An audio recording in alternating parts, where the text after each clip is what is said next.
누가복음 15장입니다.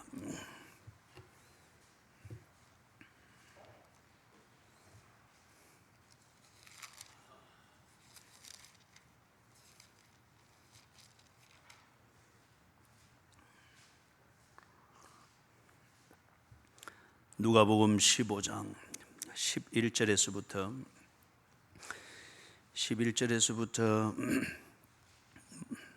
14절까지 먼저 읽겠습니다. 또 이르시되 어떤 사람에게 두 아들이 있는데 그 둘째가 아버지에게 말하되 아버지여 재산 중에서 내게 돌아올 분깃을 내게 주소서 하는지라. 아버지가 그 살림을 각각 나누어 주었더니 그 후 며칠이 안 되어 둘째 아들이 그 재물을 다 모아가지고 먼 나라에 가 거기서 허랑방탕하여 그 재산을 낭비하더니 다 없앤 후 그 나라의 흉년이 그가 비로소 궁핍한지라. 지난 수요일 날 1절에서부터 10절 거기서 두 가지 비유를 보았습니다. 예수님께서 강조하시는 것은 잃어버린 자에 대한 강조였습니다. 잃어버린 자라는 이 신분을 강조하는 것은 버리움을 받은 자를 의미하는 것이 아니었습니다. 그리고 멸망당한 자를 말하는 게 아니었습니다. 그리 살아서는 안 되는 자이나 자신의 고집과 판단의 잘못으로 한동안 멸망당한 자처럼 그렇게 살고 있는 그런 신분의 사람이었습니다. 그렇기 때문에 아버지의 마음이 아픈 것이고 아버지 또는 목자로 비유되어지던 하나님이 그를 포기할 수 없는 겁니다. 그래서 어떻게 찾으시는가, 얼마나 집중하시는가 하는 것을 지난주 읽었던 본문 중에서 우리가 4절, 5절, 6절에서 보았습니다. 온전히 집중하여 찾으시는 거 보았습니다. 이제 11절에서부터 탕자의 비유를 통하여서 잃어버린 자는 누구인지, 그리고 그 잃어버린 자를 찾는 아버지의 몸부림이 무엇인지 이것을 보다 구체적으로 이 얘기를 하고 있습니다. 11절에서 보니까 두 아들이 있습니다. 이 신분 자체는 아들입니다. 결코 버림받은 자도 아니며 버림받을 수도 없으며 멸망당한 자는 더더구나 아닙니다. 아들입니다. 그런데 두 아들이지만은 한 아버지의 양육의 관심과 양육 방식에 똑같이 반응하지를 못합니다. 한 아버지의 한 방식과 한 마음과 한 정성이 두 아들에게 똑같이 주어지지만은 둘이 다 다릅니다. 아버지의 그 사랑, 그 모든 양육이 한 아들에게는 사랑으로 받아들여지고 사랑으로 반응이 됩니다.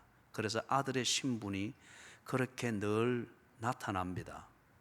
반면에 다른 한 아들은 아버지의 양육 방식이나 그것이 이 아들에게는 이해가 안 됩니다. 이 아들이 가지고 있는 지성이든지 문화적 코드든지 아니면은 기대의 틀이든지 이것이 사랑을 전달하는, 아들을 보살피기 위해서 아버지가 전달하고 나타내는 최선, 이게 이 둘째 아들에게는 다르게 이해가 되어집니다.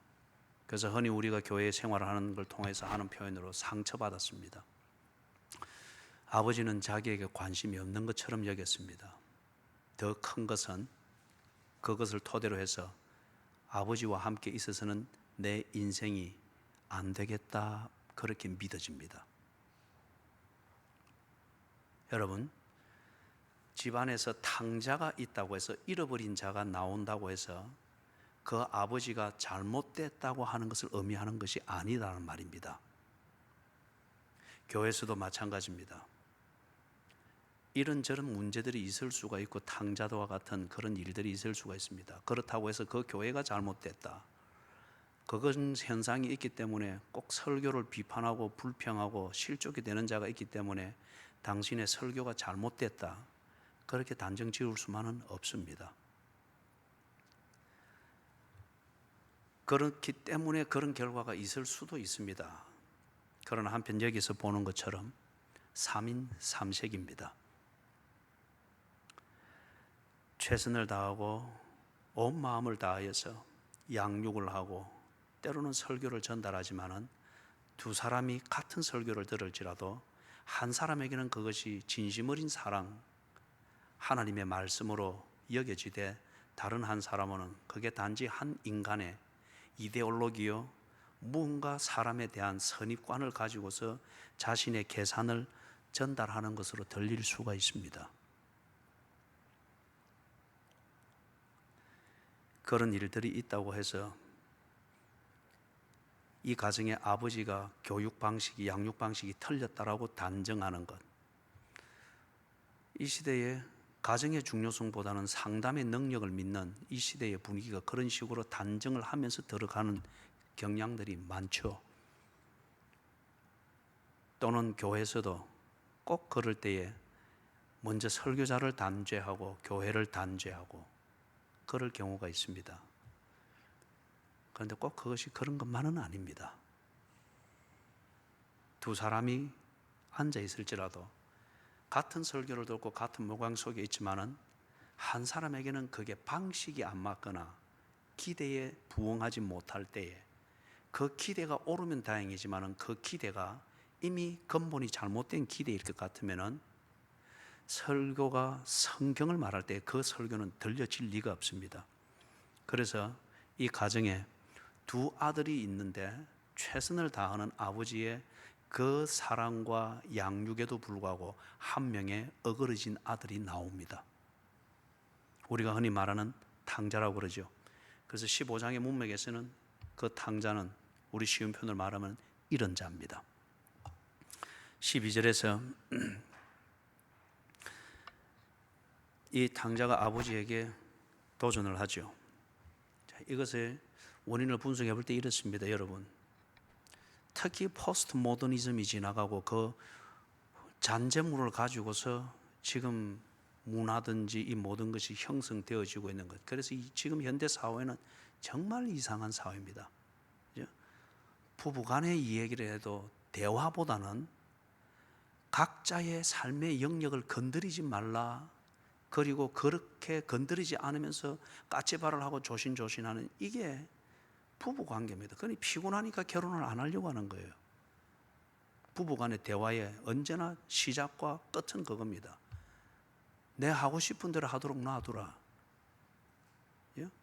여러분, 그게 무슨 대화며, 그게 무슨 관계며, 그게 무슨 교제입니까? 부모와 자식 간의 대화도 그렇습니다.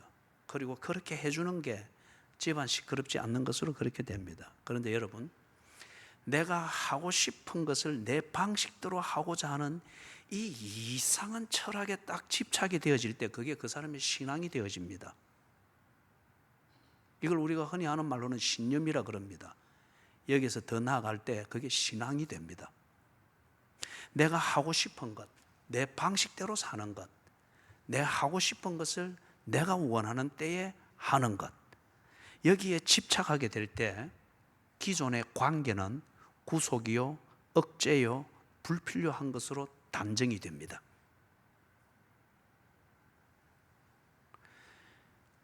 아버지와 아들의 이 관계만큼 원초적인 관계가 어디에 있습니까? 그럼에도 불구하고 이 아들이 아버지에게 당당하게 한 라이벌로서 또는 거래 관계에 갑의 위치든 을의 위치에서 지금 이 12절의 분위기에서는 이 둘째 아들이 갑의 위치에서 아버지에게 지금 요구를 하는 거죠. 왜 아들이 이렇게 되었습니까? 이 아들이 아버지의 DNA 유전자를 안 가졌기 때문에 그런 거예요? 그게 아니잖아요. 이 아버지에게서 났으면 이 아들도 역시 결과적으로는 아버지의 체질입니다. 그럼에도 불구하고 왜 그 체질과 상반되어진 전혀 갑의 을을 대하듯이 이렇게 하면서 아버지와 아들의 관계를 끊자고 하는 식의 이 요구가 되어질까? 왜 아버지와 아들의 관계를 내 자유를 억제하고 내 자유를 구속하고 내 소원을 성취하고자 하는 내 추진력과 내 인생에 있어서 불필요한 어떤 그런 것으로 믿어버리도록 만들었느냐? 내 하고 싶은 대로 하겠다고 하는 이 이상한 사상에 집착이 되어지니까 그런 겁니다. 내 하고 싶은 대로, 내 하고 싶은 방식대로, 내가 하고 싶은 때에 하겠다. 그러니 아버지와 나 아들의 이 관계는 내 개인적으로 하고 싶은 대로 놔두는 게 아니잖아요. 관계는 서로를 존중할 때에 관계는 유지되어지는 겁니다. 그래서 이 아들이 내 하고 싶은 대로 할 수 있다고 하는 이것이 딱 모든 것의 중심점이 되니까 지게 필요한 것은 관계가 아니고 뭐가 가장 절실히 필요한 것이 됩니까? 재물입니다. 내가 내 하고 싶은 대로 하겠다는 이 신념, 이 신앙이 딱 자리가 되어지니까 하나님이 중심이 아니라 하나님은 내게 재물을 주어야 될 도구가 되는 거예요. 기꺼이 아버지를 버립니다. 이럴 때에 이 아들에게서 도덕적 갈등이나 양심의 가책이나 그런 것은 없습니다. 이걸 당연하게 여기고 이게 용기라고 여기고 결단이라고 여깁니다. 13절에서 보니까 이제 그 재산을 가지고 갔습니다. 그런데 마지막 부분에 보니까 재미있는 표현이 있습니다. 거기서 허랑방탕하여 그 재산을 낭비하더니, 내가 하고 싶은 대로 그리고 내 방식대로 내가 원하는 때에 하는 것이 행복이라고 합니다. 온통 여러분 드라마를 보면 드라마 저변에 흐르고 있는 그 사상이 이렇습니다. 내가 하고 싶은 것을 내가 원하는 방식으로 내 원하는 때에 하고 있다고 하는 이 때에는 뭔가 쾌감이 있습니다. 그러나 여러분, 행복은 인생에 있어서 정말 소중한 것입니다. 그런데 행복이 인생을 만드는 것이 아니고 인생이 행복이라고 하는 열매를 맺는 것이죠. 그런데 인생은 사건이 아니고 인생은 드라마입니다. 시간이 이어지면서 만들어지는 사연이며 내용이며 스토리입니다. 그것을 읽으면서 의미를 느낄 때에 사람이 행복감에 젖는 거죠. 그런데 이상하게도 이 세속주의가 지배하는 거기서 만들어낸 행복은 모든 것이 사건 중심과 연결되어져 있습니다. 그렇기 때문에 아버지와 아들의 관계를 깨서라도 내가 이 순간 쾌감이 있다고 하면 네가 행복하기 위해서는 그렇게 하라는 거예요. 남자가 여자로 바뀌는 성전환 수술을 해서 그때의 쾌감이 있다고 하는 것 같으면 그 트랜스젠더 성전환 수술은 행복을 위해서 필요한 거라는 거예요.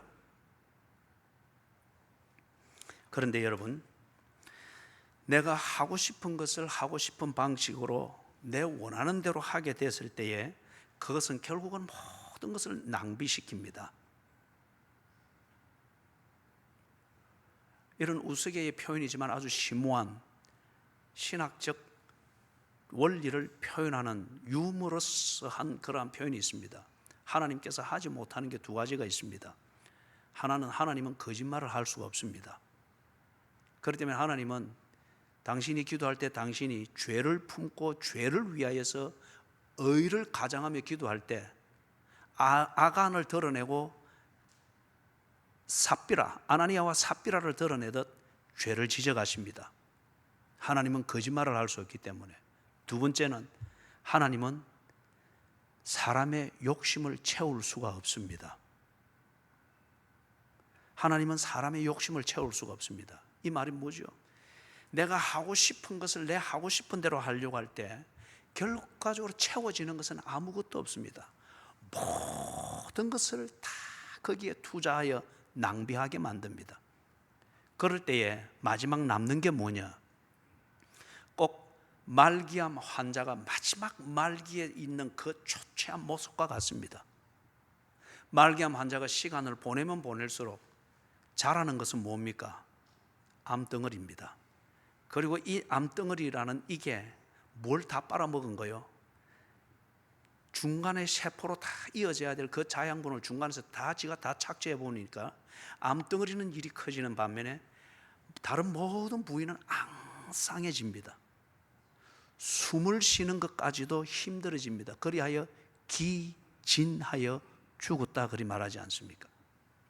내가 하고 싶은 대로 하는 것, 이게 우선은 사건으로서는 즐거움이 있는 것 같습니다만은 이 사건이 모여서 스토리가 되고 드라마가 되어져서 뒤에 전체를 보는 이것을 보면서 의미가 만들어지고 의미가 깨달아질 때 사람은 적한 행복감을 누리는 것이죠.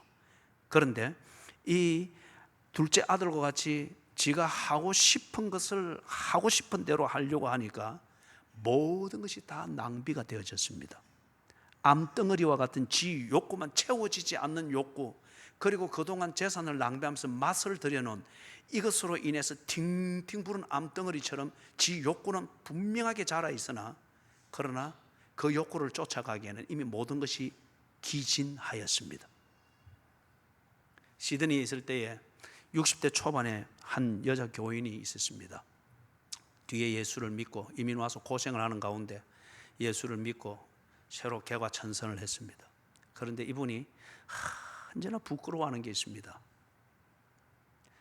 눈동자 이 주변에 그 사람들이 그 마스카라라고 합니까? 그것도 하고 이래서 눈을 좀 좋게 인상 깊게 보이려고 싸게 화장하는 게 있잖아요. 이분이 좀 젊었을 때 그렇게 그런 것들을 좋아하고 사치 좋아하고 이제 이러는 거, 이걸 아주 멋지게 문신으로 새겨버린 거예요. 눈썹까지 눈썹으로 문신으로 새긴 거예요. 그런데 이민 생활에서 그렇게 제대로 살려고 할 때 여러분, 그렇게 사치하고 할 여유가 안 되거든요.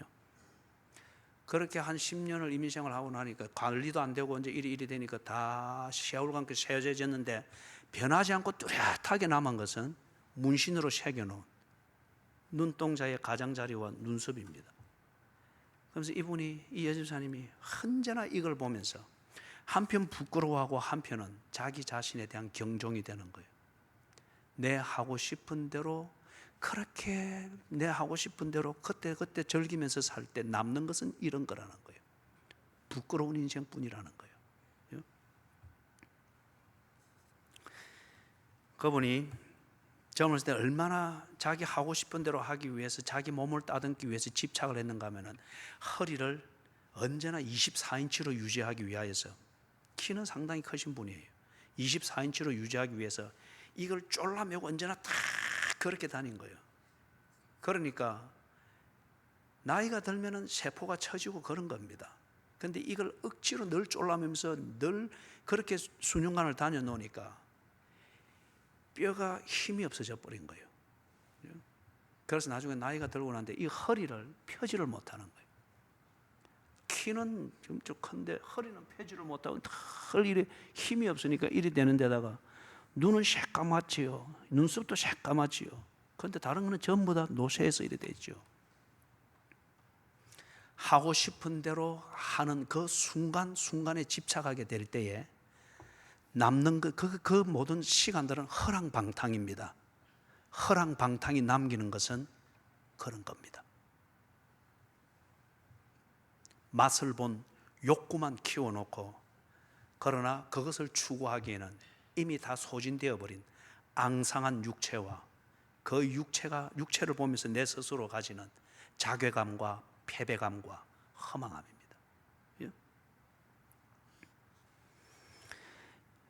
14절에 보니까 그 나라에 크게 흉년이 들어서 그가 비로소 궁핍했다고 합니다. 그렇죠, 여러분. 내 마음대로 하고 싶은 대로 하면서 살 수 있는 세상은 없습니다.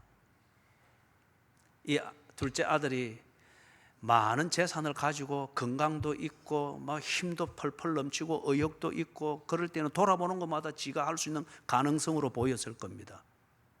그때는 세상이 나를 위해서 기다리고 주는 것 같고 내가 즐길 수 있는 현장인 것 같고 내 하고 싶은 대로 사업할 수 있는 정말 황금이 기다리는 시장처럼 보였습니다. 그런데 그렇지 않았습니다. 세월과 함께 세상은 지가 할 대로 가고 있었습니다. 절대 자기를 기다려주거나 함께 길을 가는 동반자가 아니었습니다.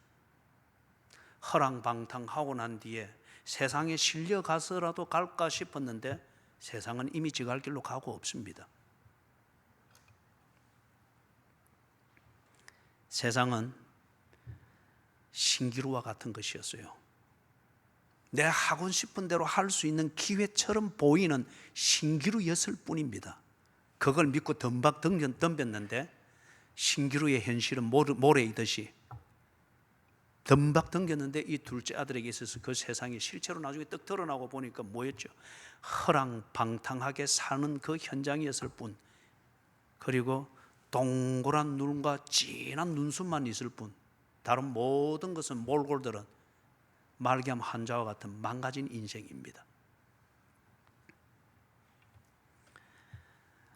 15절에서부터 20절까지 같이 읽습니다.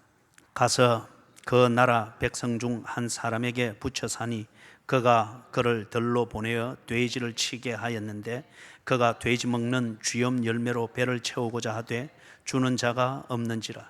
이에 스스로 돌이켜 이르되 내 아버지에게는 양식이 풍성한 품꾼이 얼마나 많은가. 나는 여기서 줄여 죽는구나. 내가 일어나 아버지께 가서 이르기를 아버지, 내가 하늘과 아버지께 죄를 지어 사오니 지금부터는 아버지의 아들이라 일컬음을 감당하지 못하겠나이다. 나를 품꾼의 하나로 보소서 하리라 하고 이에 일어나서 아버지께로 돌아가니라.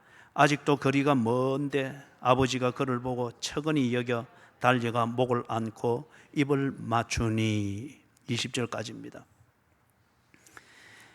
15절 16절에서 드디어 이 둘째 아들이 현실을 똑똑히 인식하게 됩니다.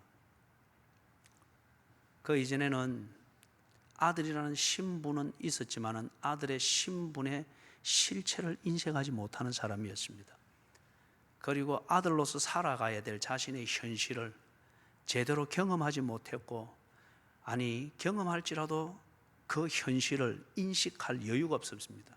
언제나 지 하고 싶은 대로 해야 된다는 자기 도구마에 빠져 있기 때문에 현실감이 없었습니다.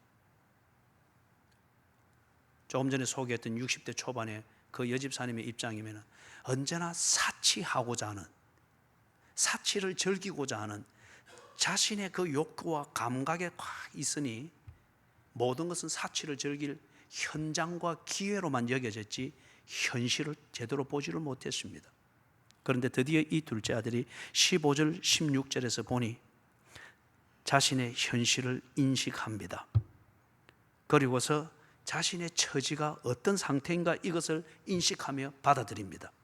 그렇기 때문에 이 아들에게 있어서 한번 망한 것은 이 아들에게 있어서 그동안 허랑방탕하게 낭비했던 재물보다도 더 귀한 가치입니다.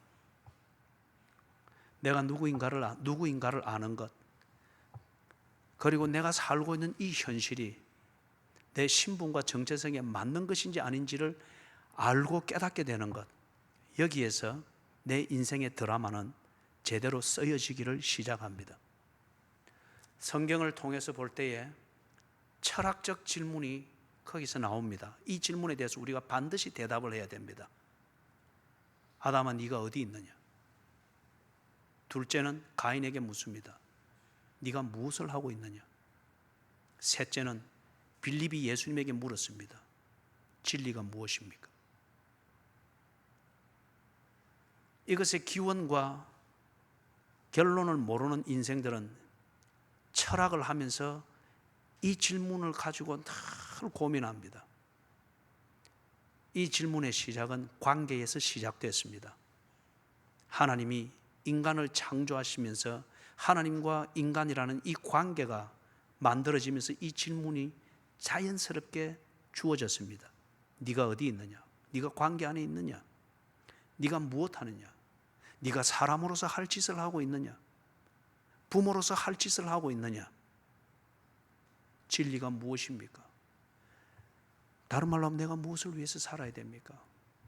다 살고 난 다음에도 이제 쓸모없는 문신만 남기는 것이 아니라 다 살고 난 뒤에 내가 살아야 될 그 목적이 이루어지는 것, 그게 진리를 아는 것이며 진리를 붙들고 사는 것입니다. 성경이 이것에 대해서 대답을 하고 있습니다. 둘째 아들이 드디어 이 질문을 깨달았고 이 질문에 대한 대답을 찾았습니다. 네가 어디 있느냐? 내가 돼지 우리에 있어야 되는 짐승이 아닌데 왜 내가 돼지 우리에 있지? 네가 무엇 하느냐? 내가 사람이 먹어야 될 음식을 먹어야 되는데 제대로 된 노동을 해서 그 결과로서 주어지는 음식을 먹어야 되는데 왜 내가 돼지가 먹는 음식을 내가 뺏어 먹기 위해서 이렇게 돼지와 다투고 있지? 네가 무엇을 하고 있느냐는 이 질문에 대해서 이 둘째 아들이 자기가 하고 있는 그게 인간으로서 해야 될 일이 아닌 것을 알게 되었습니다. 17절, 18절, 19절에서 그래서 뉘우칩니다. 내가 있어야 될 곳에 있지를 못하구나. 내가 해야 될 그 일을 하지 않고 있구나. 내가 하고 있는 것은 내 하고 싶은 대로 하고자 하는 이게 진리가 아니었구나. 이것은 내가 가진 것이 없어지거나 내 기력이 쇠해지거나 환경이 바뀌면은 내 하고 싶은 것, 이것은 나를 그냥 허랑방탕하게 만드는 것일 뿐이구나 깨달았습니다. 뉘우침과 깨달음, 여러분 여기에서 끝나버리면 이것은 한 도덕가일 뿐입니다. 종교도 이 정도는 해줍니다. 학문도 이 정도는 해줍니다. 베스트셀러 한 권을 읽어도 이 정도는 해줍니다. 아니면은 아주 감상적인 사람들은 정경이 좋은 창가에 앉아서 맛있는 커피 한 잔을 마시면서 분위기만 조금 잡아도 이 정도 감상적인 뉘우침과 깨달음은 가질 수 있습니다.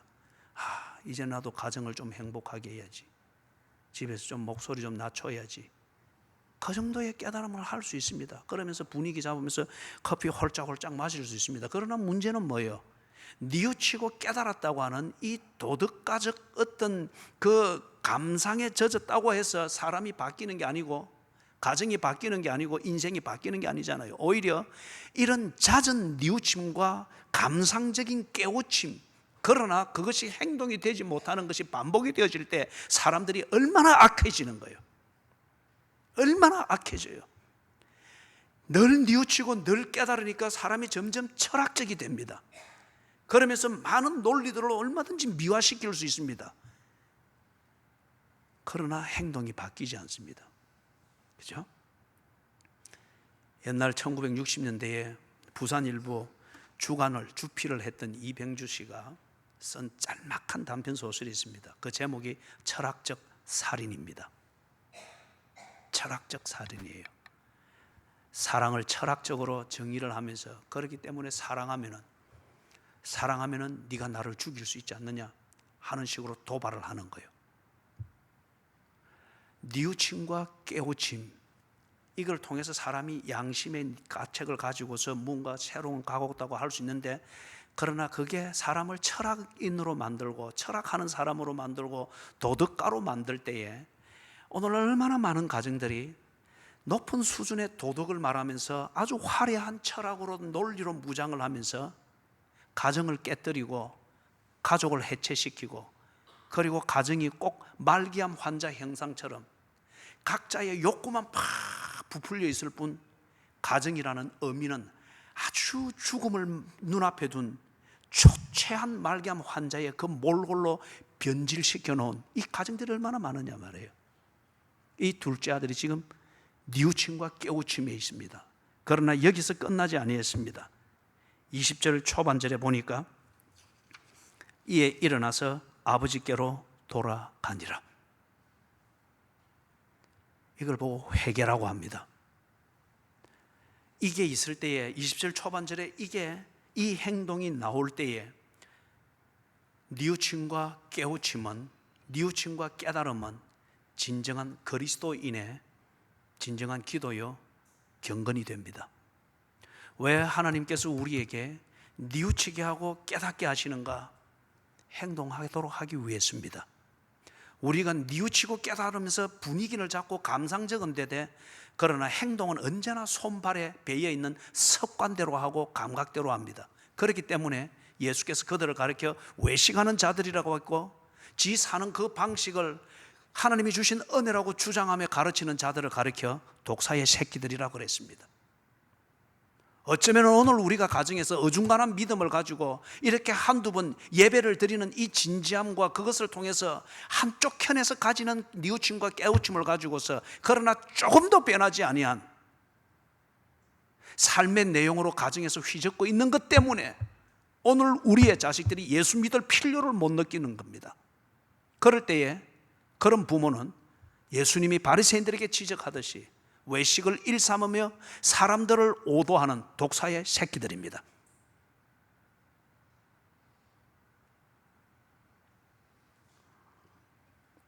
부모의 사랑의 이름으로, 부모가 너를 사랑한다, 너를 사랑하기 때문이라는 이 철학적이고 도덕적인 그 화려한 그 가운 속에, 그러나 예수를 떠날 수밖에 없고 예수에 대해서 회의감을 가질 수밖에 없는 그런 것으로 쭉쭉 주입을 시켜주니, 오늘 이 어중간한 부모들 때문에 가정의 가족들이 예수를 믿을 필요를 도무지 못 느낍니다. 그런 정도의 깨우침과 뉘우침, 그런 것으로 아주 비열하고 이기적이고 수준노처럼 살아가는 당신을 종교적으로 거룩하게 미화시킬 수 있다면, 그렇다면 굳이 교회 갈 필요가 뭐가 있느냐?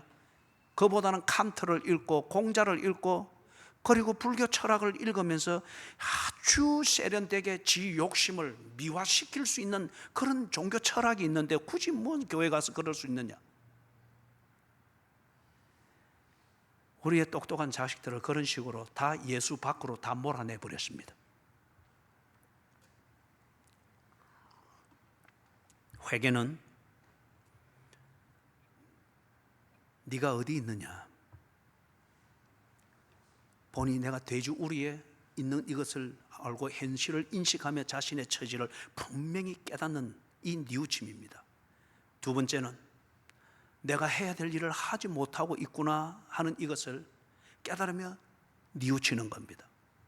그런 다음에 거기서 끝나는 것이 아니라 내가 아버지 집으로 돌아가야겠구나. 다시 말해서 네가 어디에 있느냐 하는 이 대답은 관계 속에 있어야 하는 것임을 아는 겁니다. 자식은 부모와의 관계 속에 있어야 자식답고, 가족은 가정 속에 있어야 자식답고, 아내는 남편과의 관계 속에 있어야 아내답고, 남편은 아내와의 관계 속에, 그 어떤 관계보다도 아내와의 관계 속에 있어야 남편으로서의 남자답고, 인간은 자기를 지으신 하나님과의 관계 속에 있어야 네가 어디에 있느냐는 이 질문에 대하여 대답을 찾은 겁니다.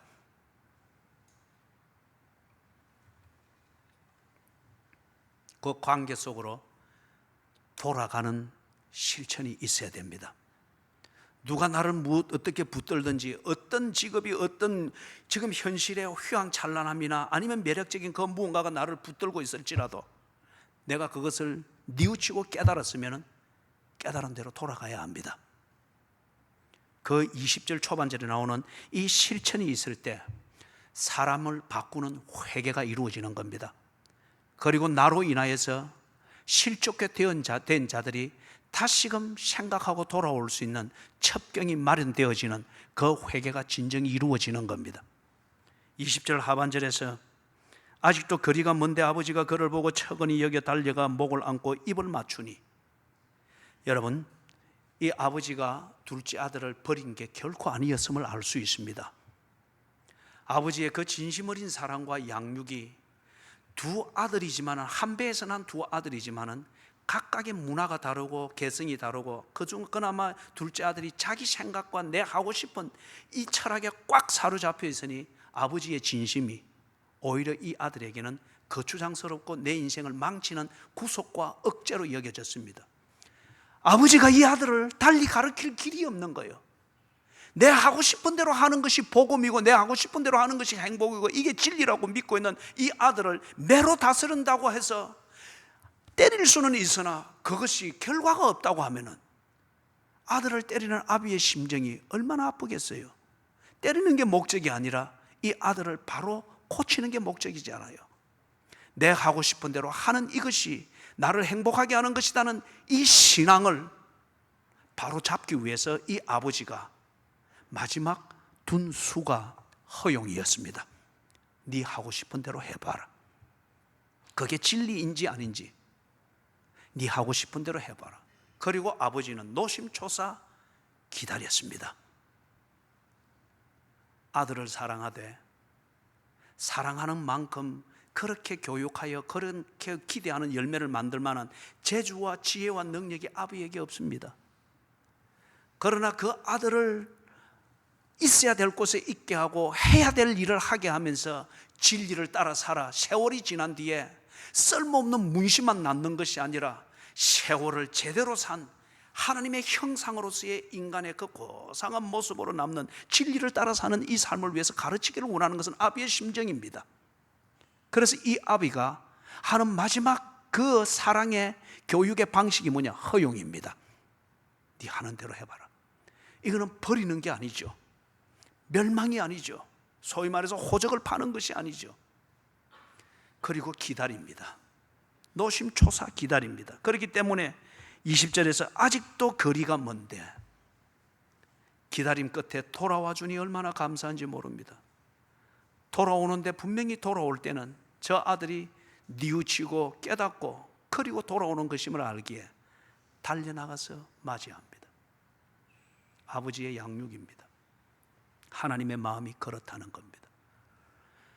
모든 사람이 똑같이 베드로처럼 그런 수순을 밟아가면서 참 천국 열쇠를 이제는 맡아서 관리할 수 있을 정도로 성숙하는 것은 아닙니다.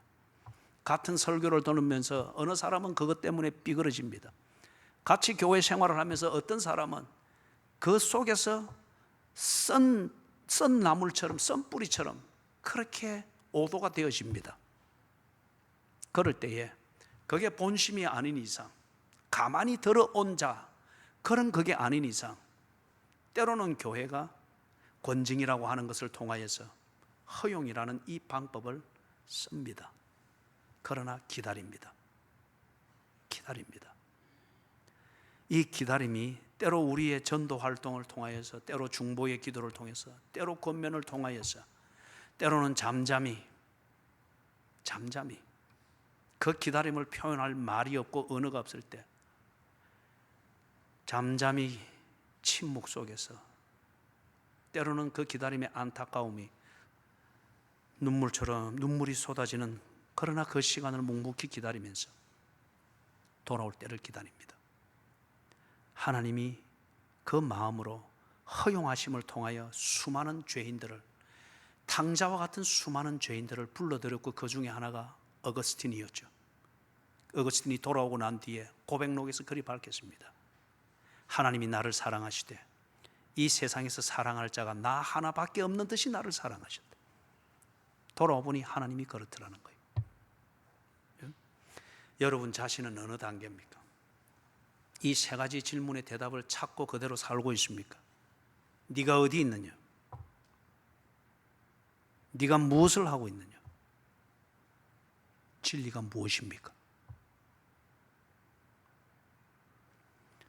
기다리는 하나님의 마음, 안타까운 하나님의 마음을 헤아리면서 이 똑같은 세 가지 질문에 대해서 여러분을 신뢰하고 여러분을 보면서 예수 믿는 것이 무엇인가를 속으로 재고 있는 여러분의 자녀들, 여러분의 배우자들, 여러분을 절대 신뢰하고 있는 그 누군가가 여러분 때문에 이 세 가지 질문에 대해서 답을 찾고 있습니까?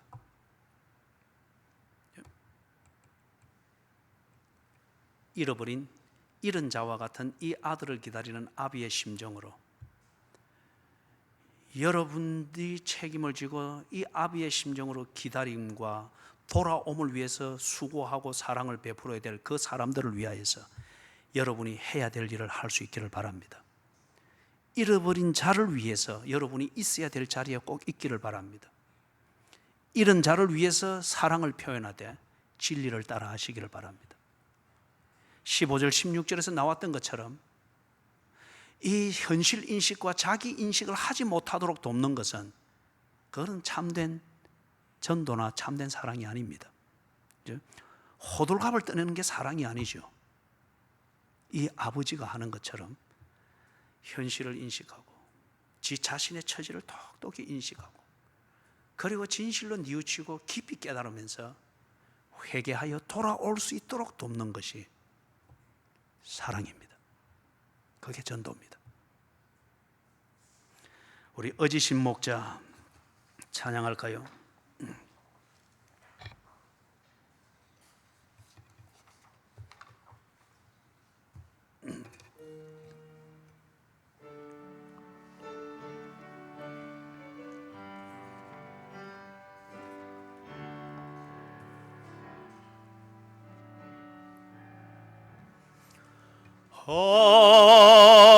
어지신 지신 목자 양 먹이 씻는 곳 그늘진 바위여 시원한데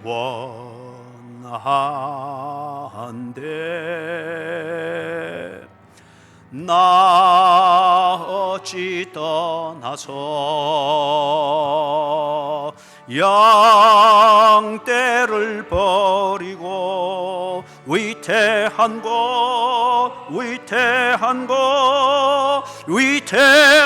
곳으로 나갔던 곳 허지신 목자 길 잃어버리냐 자도록 찾으며 부르소서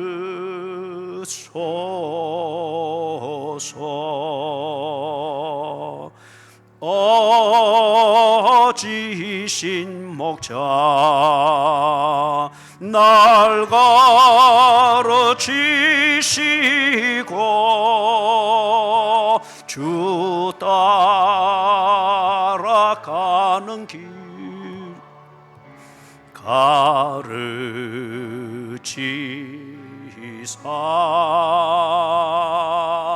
다시 죄 가운데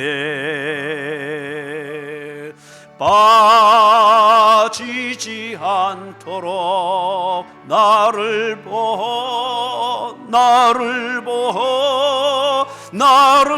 보호하사 지키소서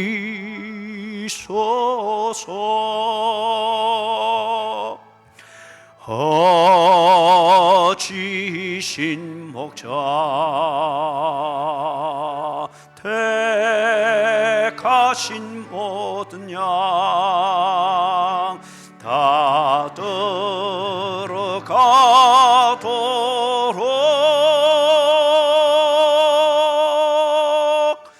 이끄소서.